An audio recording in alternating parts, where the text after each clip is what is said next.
when you look at the facts, that something around 1 million people perished as a result of the actions of the British and Russian and Nigerian federal governments.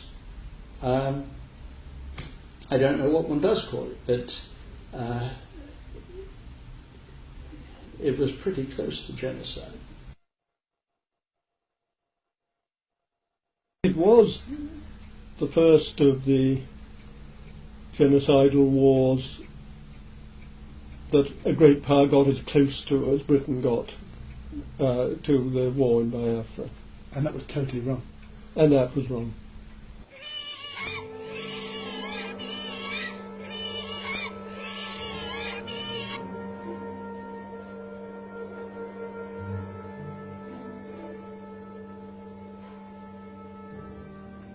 Over 1 million Igbos, Biafrans, all British Commonwealth citizens, died in the Nigeria-Biafra civil war. Today, more than 30 years later, questions remain. Was it genocide? Was it backed by the British government, willingly or unwillingly?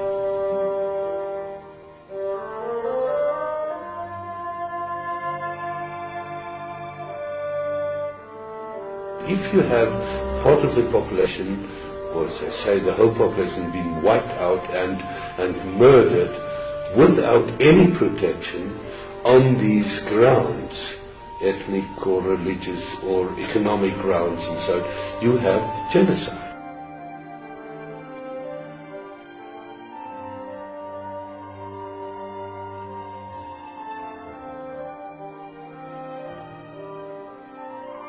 The Nigeria-Biafra civil war was also the first media famine. For the first time we saw starving children in newspapers, in magazines and on television.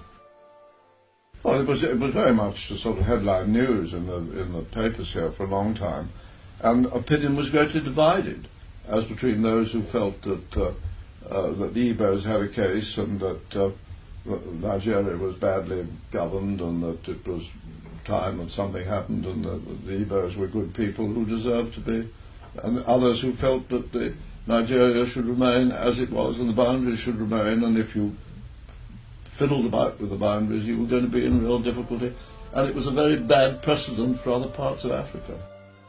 Nigeria, the richest and most populous nation in Africa. 360,000 square miles, the same size as Britain, France and Germany.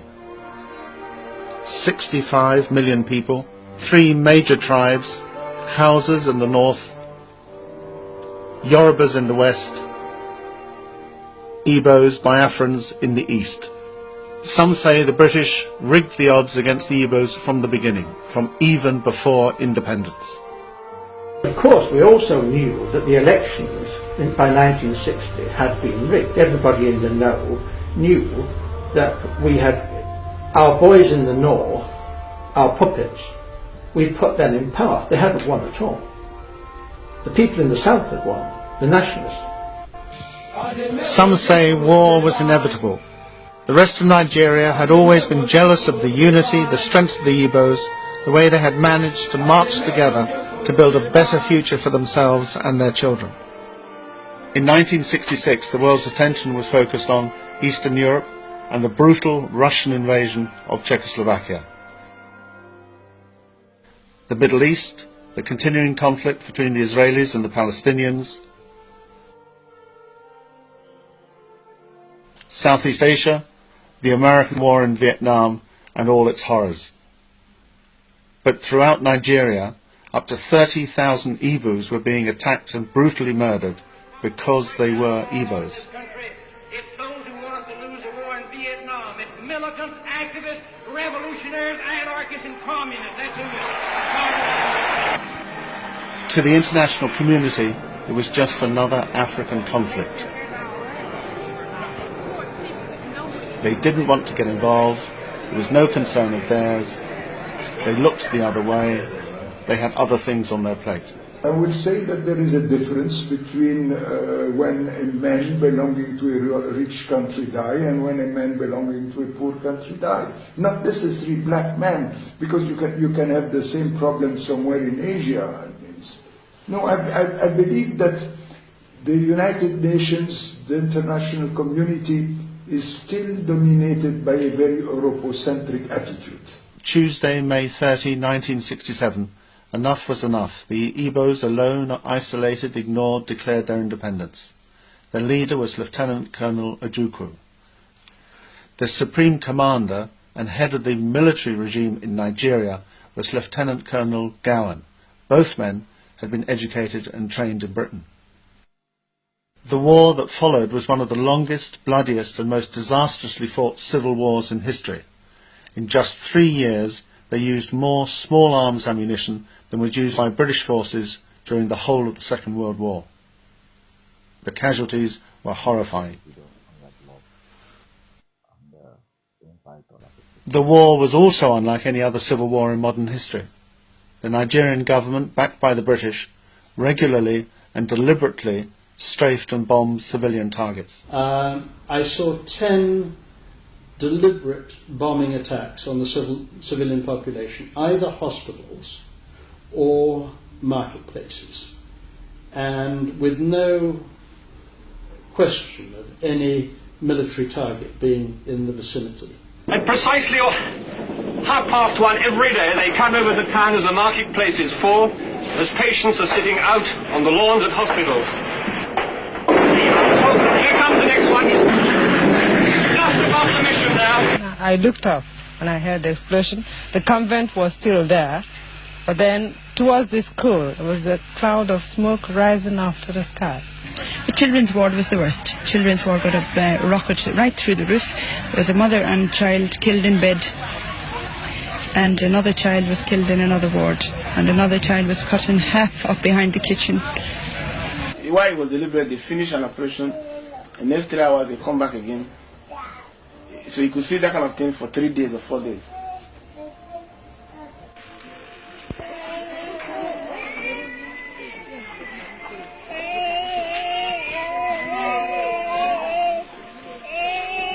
Even more horrifying, the Nigerian government deliberately used famine as a weapon of war.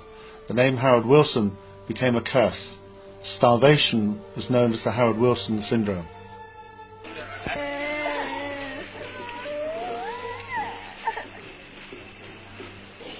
Many people, young and old, rich and poor, went to Biafra to help the starving and the dying.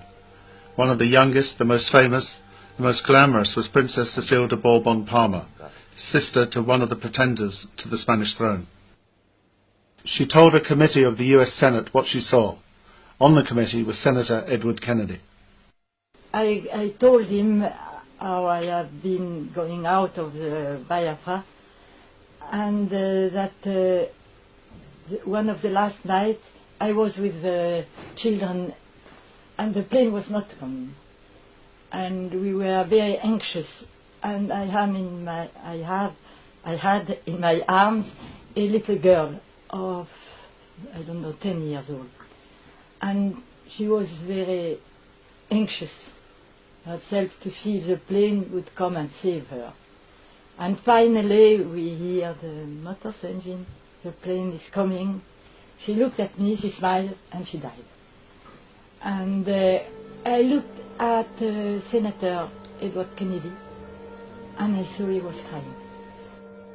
Biafra made aid organisations throughout the world what they are today. It enabled them to develop and perfect their emergency feeding and rescue skills that have since then saved millions of lives around the world.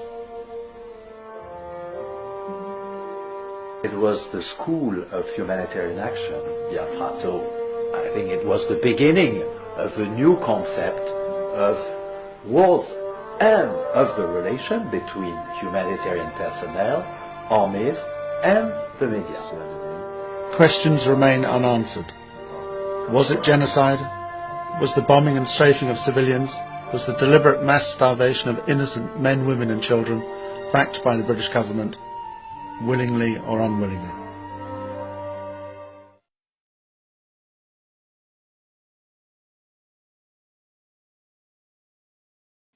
So, on today's program, as you can see, you have watched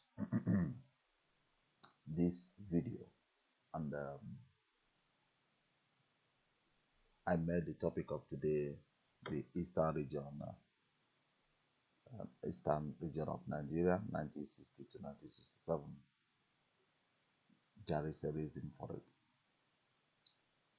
Our people are still divided. Our people still doesn't want to unite. Our people still hold themselves back not to identify themselves and what they belong. I don't think we need extra platform to teach our people where they belong and what they should be doing for their own sake. Because seeing all that is happening today all over that nation called Nigeria, you will be able to understand that you are not welcomed, that they want to shut you up for you not to participate or not identify yourself as a Biafran. I still have another message because I was researching a lot of things online about the eastern part of Nigeria. I fall into encyclopedia. Encyclopedia is a page that keeps the most history of top stories. So when I put the eastern region of Nigeria, the current situation in the eastern region of today, I now found out they started analyzing and narrating the eastern part of Nigeria. All the same, they start something like census. In that encyclopedia, they write something about the population of Nigeria, and they put Hausa and Fulanis together as one people, and they give the number of these people. They come to western part of Nigeria, they put all of them together, and they gave their population. So they come down to east, they now divide everything. They write the IBO, means Igbo, is how many percent, the Ibibios, how many percent, the Ijos, how many percent, the Calabas, how many percent, and those of our people that claim that they are more educated, they studied more than any other person. I don't know, maybe if most of them are falling into such things, maybe they will have the opportunity, those living in the United States, to be able to address these site owners that the Eastern region is not divided. Eastern region is one brother and one people. They only divide them to tell you that the population of these people is lesser than the other people, and the population of this Eastern region are far lesser than these people. They don't want to put it together as one brothers and sisters. So let us use our hand to bring unity within ourselves. Let us use our hand. Men looking, you watch this video now. If you haven't watched this video, there is a video that I just played now. Go and watch that video. Then you will know that Nigeria during the war did not come to Anambra, Imo State, Enugu State and bomb them. They bombed the entire eastern region.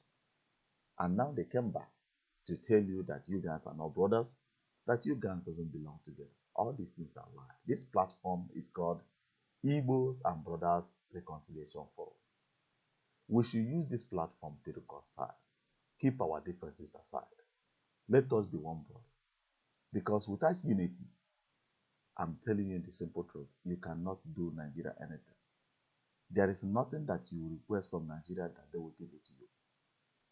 They would like you to remain quiet and do whatever they say, because it's the command and control of the divide and rule in Eastern region. Wike is facing the wrath of the northern Nigeria because he's an independent governor of Rivers State. If at all Wike will be able to identify himself as an indigenous person, a full indigenous Biafran, and every youth and everybody from that Biafra region will stand behind Wike, I don't think that all these plans that they're planting planning to dethrone him and place something bad on his territory will be able to work. Because they cannot succeed without their people. They are still using insiders, our brothers and sisters, to sabotage our own people. For what? For just simple money that cannot even solve anything for them. In the other side of it, Ekwuremadu also is facing the same route Wike is facing. Somebody caught him, tried to make him to understand that they look at the secret plan they wanted to carry out at their own residence. These guys are not sleeping. These guys are working. They divide you. They made you that you doesn't belong to these people, and you accept it. And so that whenever they want to dismantle you, the other part that you distance yourself from will just sit down, keep on watching you. You know. So I will address our people wherever you are, whatever you're doing. You know, even though you are on IPOB, IPOB, MOSOP, no, what they call Believe Human Rights, mobbing, in any group that you find yourself, Lower Niger Congress, the simple way that we can achieve our success is unity. If you doesn't adopt this unity, you are bound to fail. I'm telling you the simple truth. You will fail. Nothing will push you down. You will push yourself down. Because in this race of self-governance and independence within the country of Nigeria, we are the one holding ourselves back, forming all sorts of rebels, calling them names of groups. These guys are rebels because if you doesn't control them today and allow them till Biafra start existing, they are the one that will destabilize the whole nation because everybody would like to rule and be at the forefront, which is very, very bad. So what am I not saying? What I'm saying today is this. Let us start unifying ourselves through one way or the other, finding a common ground. I placed a video on this channel about what Dr. Dozie Ikedife just said. Yes, he tried to call for a unity organization, anybody to become under their platform. For me, nice idea. First move, but before you call such a thing, you should have meetings with all these people because they are human beings. They are the coordinators and the leaders of their groups. Telling them to come and identify themselves under the Supreme Council, or if you don't call yourself Supreme Council or whatever you call yourself, there are ways of doing things. You have to open a negotiating table where you and these guys got to talk. If you really want unity, because as other ones are calling that on the 30th of May, they are calling for sit at home. Maybe the groups that are following MOSOP may be calling for the same thing or they reject it. And Lower Niger Congress see it as a stupid idea. Are we not falling apart? We are falling apart because only maybe 10% or 50% of the entire region will be able to sit at home. But when we mix ourselves together, when we come together as one body, and all these problems is depending on the Igbo-speaking part of Biafra. The Igbo-speaking part of Biafra are the one piecing around all this agitation. They are the one working against themselves. They are the one kicking against themselves. They are the one who are sabotaging each other. For what? For nothing. For no reason that nobody can even be able to give explanation. So the only way forward, the only thing to do, I have to use this Bureau Africa to put unity. Believe Human Rights, Supreme Council of Elders, thank you for your idea. You did a very wonderful job. But you are dealing with a leader who is leading, commanding his own group. As the Supreme Council of Elders, it should be your duty. Because they say that open a forum where every group will meet, you guys, all of you will meet in a neutral ground, discuss this separation and division. And when you guys agree on one thing or the other, then you guys will start implementing, making a video calling all the whole groups that they should come identify themselves under the Supreme Council of Elders. For me, it's not the best way to do things. Because if you respect me, no matter how many people I'm controlling, even though it's only my family, You must give me that respect for us to negotiate so that I will know my ground. So that I will know my ground in what. That is how unity government is being formed. And all these our people, the Igbo speaking part of the Biafra land, should stop holding every position in any organization they are doing. Open door for other tribes to participate in the leading position, not secretary, not treasury, not let them become the chairmen and the chairladies and the organization. Let them be at the forefront. Let them be on top. Drop every idea that you should remain there to lead. No. Supreme Council of Elders, the president of it, I don't know where it came from, but the vices. Let these guys be the president and vice. Let Igbos remain under this care, even though for 1 year. Allow your brothers to rule you, to be at the forefront. Let us drop everything, drop all your position, just for the sake of the unity. That is all this. Look, I just showed the war. Everybody suffered. I know maybe the idea came from you in terms of what you are doing. But if you love and have dream to achieve your aim, then you have to let go. You have to allow these guys to have a very powerful stake in whatever you are doing. Allow the Ibibio Kalaba, everybody. I will come in a organization where Igbo man will be a floor member. Let your people bring their own idea. Let them come. Let the Rivers, the Jaw, the Akwa Ibom, the Aka Ibo, all of them. Let them start leading the organization you form. Be a follower. Be a good listener. So that they feel that they belong to what you guys are trying to project. Even though on Middle Africa, if anybody from any part of Igbo land of Biafra land want to use this platform to do whatever you want to do, you are free. I will give you the key. You may broadcast from your own area in your own mother tongue language without any restriction. That is to show that we are moving forward. And we should start writing the genocide that the white men, our people are calling, most that are projecting that a referendum will come, United Nations will bring referendum to us.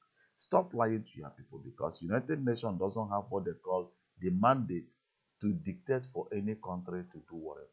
They may say it ceremonial. They are ceremonial leaders. United Nations can never bring anything to you. And our people also that are calling Russia to come out, let us go to Russia. Russia is the one that placed Nigeria in the position where they are today. Russia, United States, and Britain. So this is to tell you, all this unity we are talking about, nobody is coming from outside to help you to give you unity. You yourself to start working on that unity on the ground. It is you that will forgive those that offended you. It is you that will say, you are my brother, I will open the door when you knock. It is you that will do things for yourself and for your children. The people you are following are siphoning all the whole resources that is coming from your doorstep. You are not even seeing one sugar out of it. When your children open their mouth, they will open fire and give them one education or the other. Is it not time that those elders, those leaders who said, what are we going to do to bring peace? The only thing that will bring peace is unity. And Nigeria know that unity is the only threat facing them today. So if you know that unity is the threat, why don't you go for it? Preach unity. Bring yourself down. Join your brother. I have invited a lot of our so-called educated masters that knows more than whatever. Come and talk. Come and teach your people. Come and educate your people from my platform. They will find one reason or the other to water it down, because my Middle Africa is not BBC, it's not CNN, it's not Channels Television in Nigeria, it's not whatever. But we are doing this thing for ourselves. Is it not so? Are we doing it for somebody else? No. It's just for us. Come to the platform. You have your own platform. You have teach a lot of people on your platform. Many have not found their platform. But if you come to my platform, they will ask, who is that? Your name is there. They will Google you. They will search you. They will find you wherever you go. You know. So let us unite. Let us come together. Let us be one. Without one, look, if at all our politicians back home, if at all the Kuremado did not call for immediate meeting for them to see the way to bail on Nnamdi Kanu, that is to show you that unity within the legislation level. They are united and they are under one platform. That is why Nnamdi Kanu find peace outside today. If at all they are divided the way we, the individuals, are divided, you will see yesterday we were somewhere discussing about Biafran issues and whatever. Somebody stand up and tell me that if any Igbo man or any indigenous person from Abo dare mention Biafra, that the people of Abo will kill that person on the street. I asked why. They said they are not Biafra. They are not Igbos. They are not. But he was talking with me in Igbo language. He was discussing with me in our own mother tongue. But he said that if you mention Biafra in Abo land, you are a dead body. You are a dead man.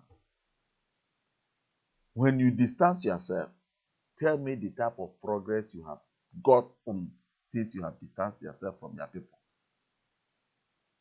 You are fooling yourself, just shooting yourself on the foot. Let us come together. Let us, every group, preach this, send this gospel of unity that is from Miro African Television. We can never achieve any success in Nigeria without unity. And as far as this unity is not in existence, all we are doing today is dreaming. We will keep on dreaming until thy kingdom come. That's all I have for you today, my people. I want you to send out this message of unity to any part of the indigenous people of Biafra. Let them start uniting themselves. Let other tribes become the president and the chairman of Igbo organization wherever they are. Let us be one. Let us love one another. Let us open doors for each other. Let us learn from one another. Let us be free people under the umbrella of unity. God bless you and bless all the indigenous people. Wherever you are watching from and whenever you watch, please don't forget to subscribe on this, my channel. I need your subscription so that whenever I'm coming online, you will get a notification that I'm online. Share this video, invite people. You know, if you want to download my video, work on it. But if you are publishing it on your own page, please put my name, Miro African Television. And if you put even the link to find it easily, it's all even more better. Let us be our brother's keeper. Let us be for our brothers there. Somebody made a speech yesterday where we are discussing about Biafra. He said he was in Lagos. 2 Aboro guys were beating 1 Igbo guy, while almost 15 hefty Igbo people or the indigenous people were standing, watching 2 mafians Aboro beating their own brother. They couldn't even open their mouth as why. Because they don't have that unification spirit. Because if the spirit of unity is there, you will see 1 or 2 will have courage. Even one said that he have courage and asked, what did that guy do? Why are you guys beating him? At least it's to show that you are there for your brother. I say, remember, blessed, subscribe to my channels. If you have any topic you would like to discuss, please chip it in, write to me, go to my website, www.miroafricantelevision, that's miroafricantv.com. You may comment that place, you may read news, you may share. If you want to be an editor, that you need a platform where you will be writing your own news, tell me, I will create an account for you on Miro African news page so that you will be able to write your own news there for free. You don't need to pay me. It is open for all indigenous people. I love you all. I say God bless. I remain blessed for now. Have a wonderful weekend. Bye-bye.